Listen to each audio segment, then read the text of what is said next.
Hello, everyone. Welcome to Suntawk. My name is Leo Mora, and I'm your host. Suntawk is basically a video podcast where we meet with people, of course, in English, and we talk about different interesting things. The rules for Suntawk is are very simple. So we're not here to debate. We just want to share information and experience. We are open minded. We are into intellectual development and we want to look for love, wisdom, and power. Basically, the information that we talk about comes from books, videos, articles, and everything in between. So, for today, I'm going to talk about something very special, which is I didn't find too many things in the internet about it, so I hope that the things that I'm going to show you are newer or new to you. So the two topics are intuition and astrological eras. That we talked in snacks, and basically we bring them to Suntawk. As I said, intuition. There's nothing much on the internet. They just say to you, knowledge acquired without reasoning. But I think intuition is a lot more than that. So let's begin. So this is coming from me. This is not coming from any other documentation. So basically, in my mind and in my experience, intuition is a very powerful mind. Comes to mind the Savant children, which basically are children that have an accident and the connection between the two sides of the brain gets disconnected. So they only work on the right side of the brain. So basically, all of them are very close to what we call genius. It's 150 IQ or more. I don't compare intuition to anything, especially with rational knowledge, because they don't have anything in common. And intuition is unlimited. Um, we have instant knowledge without reasoning. I mean, we cannot explain why we know it, we just know. So that's important to know. It's random and soft. Intuition doesn't come as a scream or as a loud thing. No, it's a little voice down there saying, "Don't do that." So I believe it's always true, and it can be premonitory, or it can tell you what's going to happen tomorrow, especially when you're gonna mess up something or you're gonna make a big mistake. Intuition can tell you about it. So we can talk more about later about that. But yeah, some people don't believe that. In my experience, it is. It is premonitory. It can tell me what's going to happen. Intuition largely. Oh, the other thing about intuition is that the whole universe is intuitive, and the only rational beings are us. So we are the only ones that decided to go the rational way or the rational route. but everything around us is intuition. So, um, so intuition comes in many forms, but basically it's all about symbols and images and symbols. So if you look at your dreams, the dreams come with images, and you just have to learn the language of images, which is not so easy, but you can understand a lot, and comes to mind. An image, it's worth more than 1,000 words. So let's remember that. So Einstein said that the intuitive mind, is a gift in mind and soul. We just forgot about it. So we need to go back into intuitive mode. Men and women can access it. It's not something that is only for certain people. Everybody can access it. We are going to talk about in a little bit about how you tune to it, because it's like a radio station. When you become very intuitive, you develop the third eye. So the third eye is, the power of it is that it can allow you to see things that your eyes, physical eyes, cannot see. So many things can come from the third eye, especially warnings and dangers. So there's a movie, the Spider Woman or the Web Woman, who they show that the intuition warns her about dangers, and she takes action. So having the third eye is very, very powerful. The intuition allows us to settle ourselves in 3D environments. So it's a 3D consciousness. And talking about consciousness, there are 4 levels of consciousness based on my research. Basically, we have unconscious, which is you're not dead, but you are either in a sleep or a coma or some sort of state. So that's what we call unconscious. You don't respond. Subconscious is it's just like a recorder that records everything, but you can't access it easily. You have to go through hypnosis to get to those recordings. Then we have conscious, which is awake, but many people are awake and are like a robot. So it doesn't mean that if you're awake, you're functioning correctly.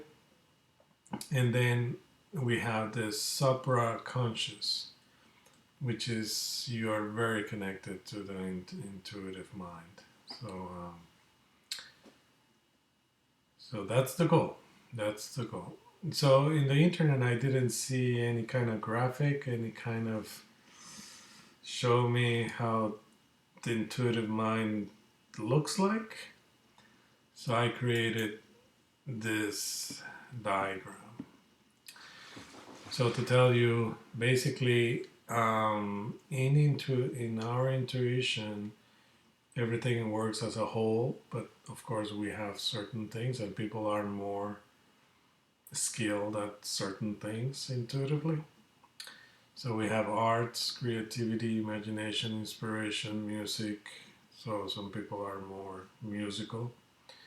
Gut feeling, emotions, dreams. Some people have dreams, some people don't. And knowledge only in the universe, knowledge only comes from 2 places. It's either up or is down.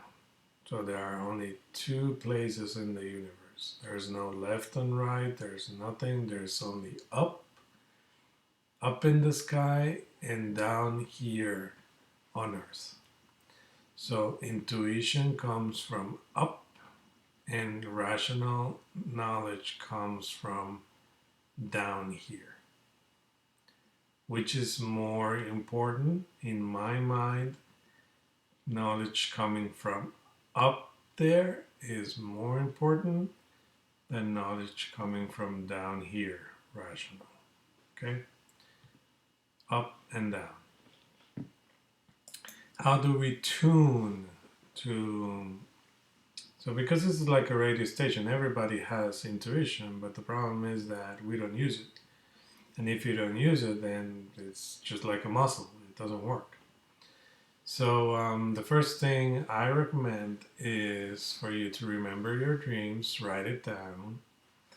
You have to basically remember the characters, the situation, the places, how you felt when you wake up.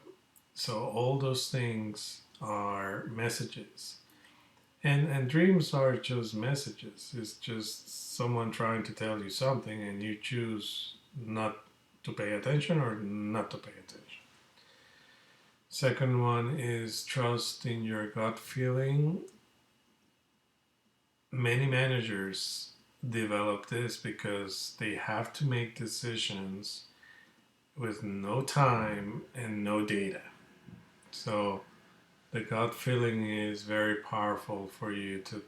And what is the gut feeling? The gut feeling is simply when you have butterflies, or when it revolves your stomach and you feel like, oh. So all of those sensations are telling you about the decision you're about to make. Or if you feel at peace, then that's the right decision.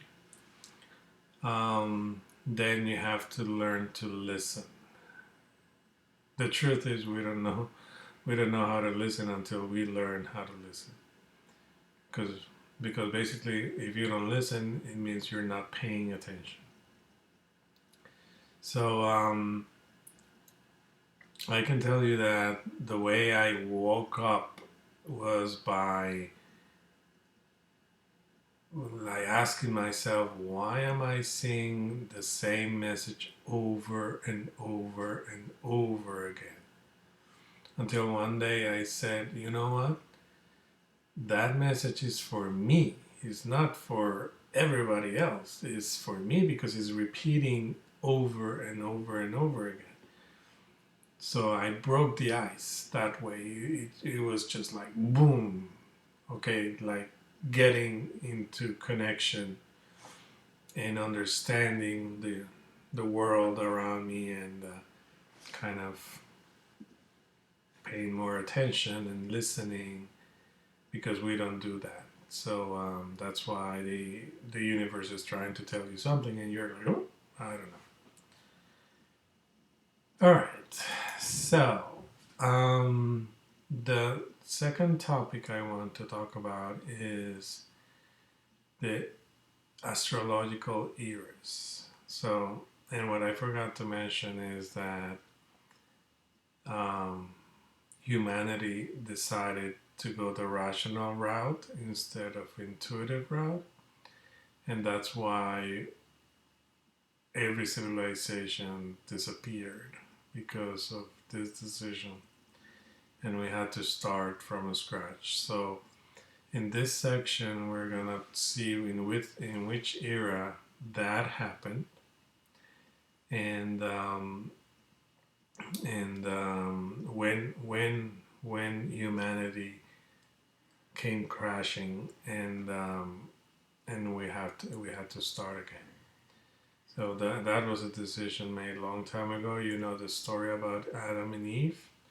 That is just an allegory to just explain how humanity decided to look for knowledge down here and stop paying attention to the knowledge up there. So so that's it. So we have astrological era. We have 12 constellations. So I've came up with this diagram from Jessica Davidson in the UK, and I just added a couple of things. So basically, the way this works is for every constellation, there's the opposite. So on every era that we've been through, there are certain characteristics about the main era and the opposed era. So if we're talking about Virgo, on that era, we had characteristics from Virgo that we know, and we had the opposite, that is Pisces. So the same goes for all of them. So and basically the years that going back is going to the right, but as we advance, we go counterclockwise in the constellation. So basically, we are not going this way; we are going the opposite way, to the left. So this here we are on this arrow, and it goes back. We are going back in this calendar. So the two things. Eras are not always the same, but they're around 2100, 2150 years each era. Some more, some less, and it depends who you ask. So here you can see it's around 2200 and something. What else? And as I said, they work in two directions, in opposites. So you can see the same color for opposites. All right. So going way back, we're gonna start at 15,000 before Christ. So that era was Libra. So we're gonna start here, and we're gonna start going around the calendar. So we're gonna start with Libra.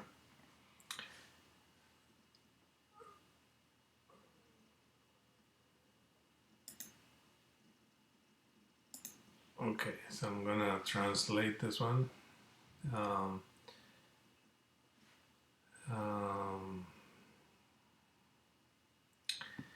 Yeah, it was, so basically it was the final part of the civilization at that time. It was like the going down. So that was Libra, 15,000 until 12,000. Then we have Virgo. So basically they had to have hard work to be able to survive. Very difficult period. It became very sterile. It was the lost paradise. So it was the fall, basically. Human anatomy didn't change despite the challenges of hunger.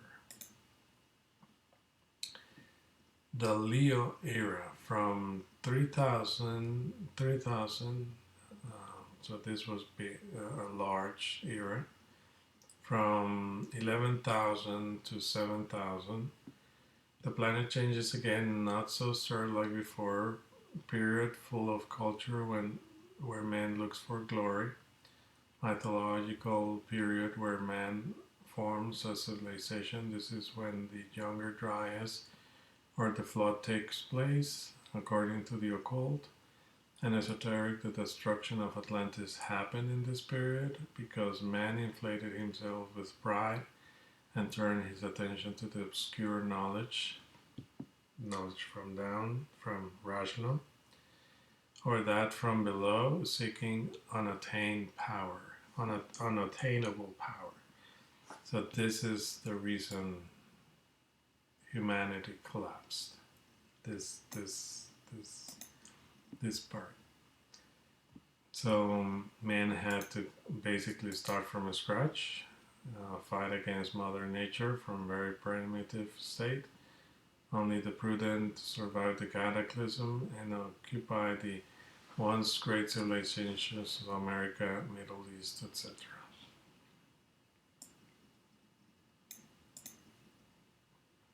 Cancer. Main rise for Cancer was 1,000, so it was less, 1,300. 7,900 to 6,500. Men rise for the men of clans. Nationalism is powerful due to the fact that lives a lot less, so passing down wealth and knowledge become a priority. Phobia is exacerbated between families and others as life is shorter for many. We develop a strong woman culture and adoration for the creator of life.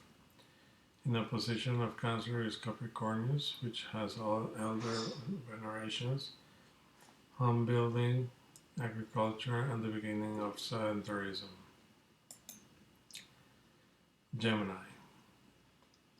The beginning, Gemini was 6,500 to 4,500. The beginning of a special knowledge and writing from prior era. We have a new culture paradigm and communications arise. Arts are big beneficiary from this period. This is the era men started again almost from zero. Population grew and begins to emigrate, but there is also time for culture. We calculate that some ancestors' cohabitation where summer is now. The Adam and Eve myth, we believe, refers to a culture we can call Adamic and not first man and woman. Taurus, 2,700 years, 4,500 to 1,800. In this period, Sumerians developed. At the end, Egyptians and people in Mesopotamia appear. Man conceives divinity as a bull, male in the west, sacred cow in India, east. The Mediterranean cultures have left many artistic relics and legends with the sacred bull as the central piece. Egyptian art is based on the Taurus qualities, solid, lasting, etc., like pyramids, but at the same time, the opposing constellation of Scorpius combines the warring and reflections about the physical death and life post-mortem, mummification, etc. In the wee hours of Taurus, materialism brought to all cultures its destruction. As a benefit, there were established money exchanges on different currencies.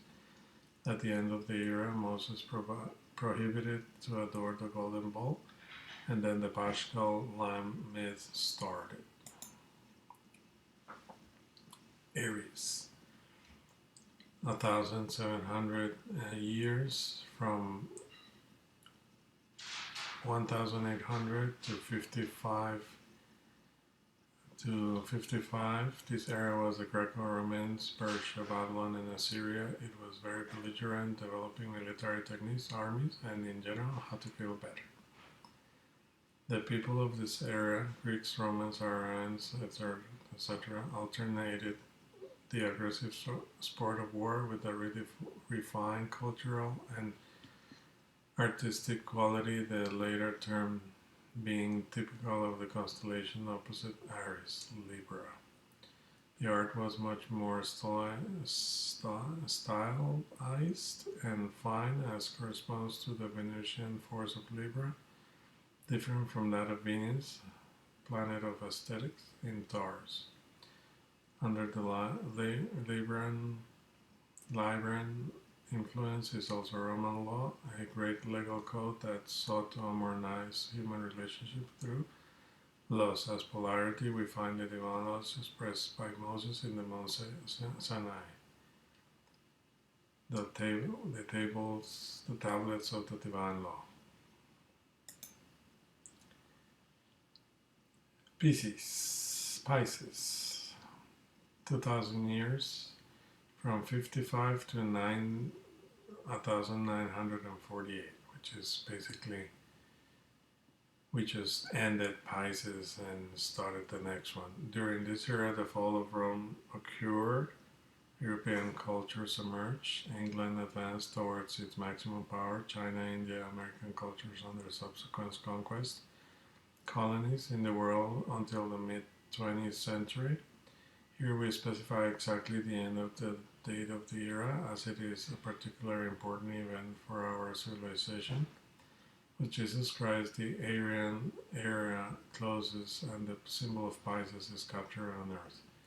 The first Christians had as symbol two little fish placed one opposite direction from the other, which represents the contradiction and opposition between science, religion, man and woman, West and East, materialism and spiritualism.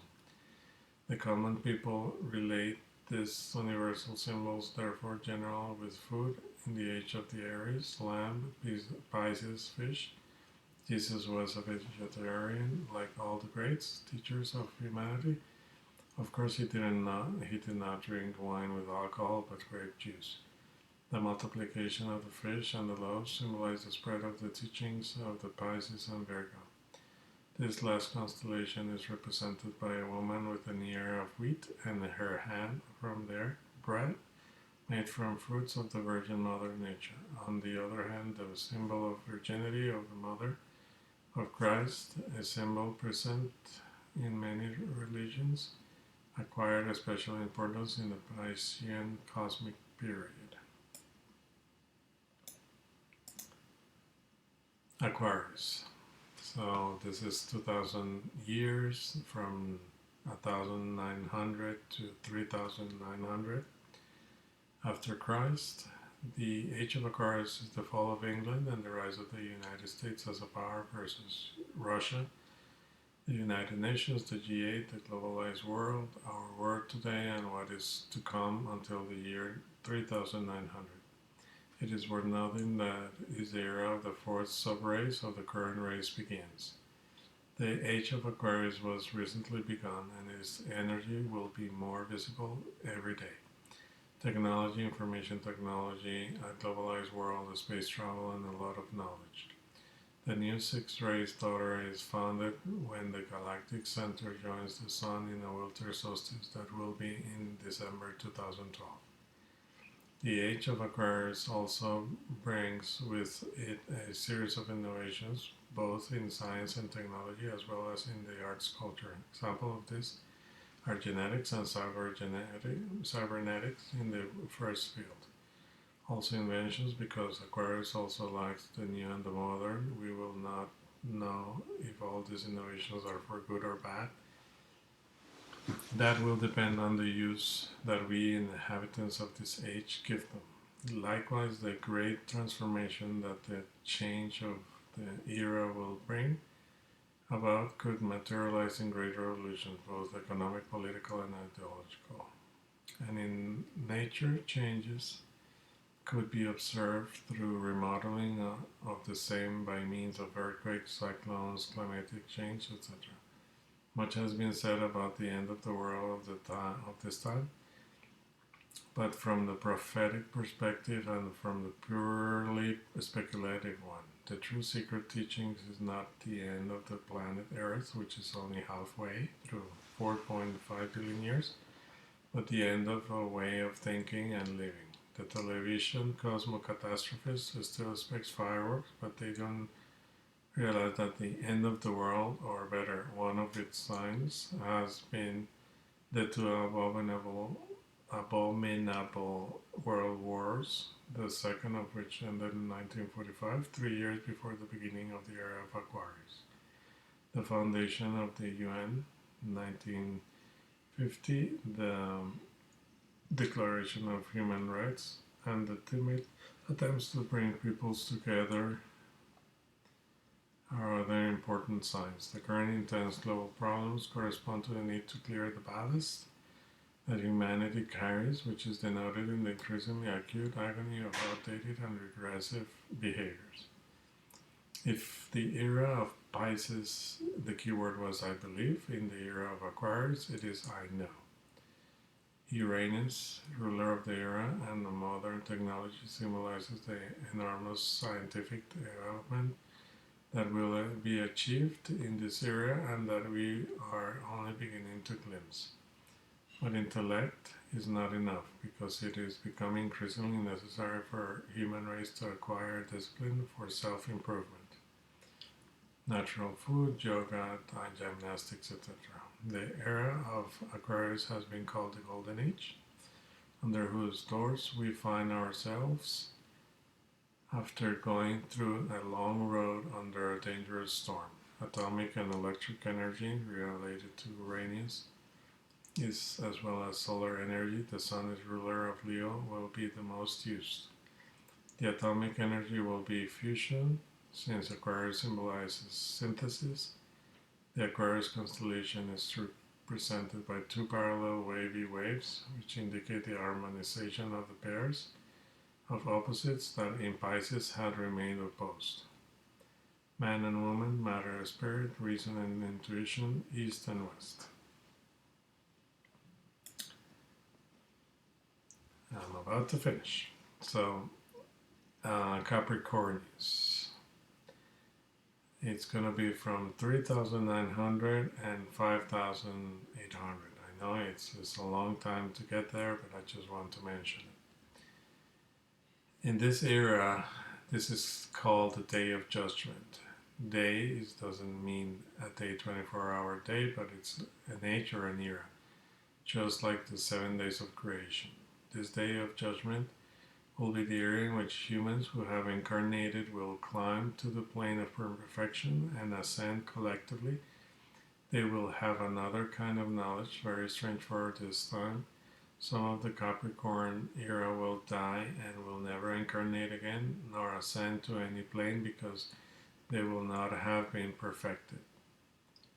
Capricorn symbolizes the search for perfection. Those who do not achieve it will have a punishment that will simply be to die, but without incarnating again. So the so-called eternal destruction. So the important thing here is to know that you can only search perfection while in life, while your spirit is not the same. So this is the era where that happens, that the incarnated people can ascend while the others do not. Those who survive the end of the age of Capricorn and have climbed to a higher evolutionary level than that of the current human will seek to become highly evolved beings. These will be those who enter the age of Sagittarius. They will learn to be masters of the universe. They will learn knowledge unimaginable now. All right. So that's the important thing. The important thing to me is that we can only ascend in our consciousness while we are alive here and not in the spiritual world. So this is probably the objective of this video podcast, is to help you do that, to help you raise your consciousness, intellect, and become a better human being. All right, thank you so much. Have a good week, and see you on the next one. Thank you. Bye-bye.